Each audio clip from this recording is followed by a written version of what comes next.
गच्छामि बौद्धं शरणं गच्छामि संघं शरणं गच्छामि धर्मं शरणं गच्छामि बुद्धं शरणं गच्छामि बौद्धं शरणं गच्छामि संघं शरणं गच्छामि धर्मं शरणं गच्छामि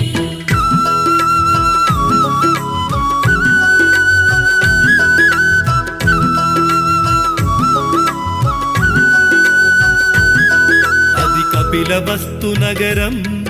ఇది శుద్ధోదన రాజ్యం మాయా కడుపుల జననం ఇది మానవ జాతికి వరము ఈ భువనంపై ఓ బుద్ధుడు తన పేరే సిద్ధార్థుడు बुद्धं शरणं गच्छामि बौद्धं शरणं गच्छामि संघं शरणं गच्छामि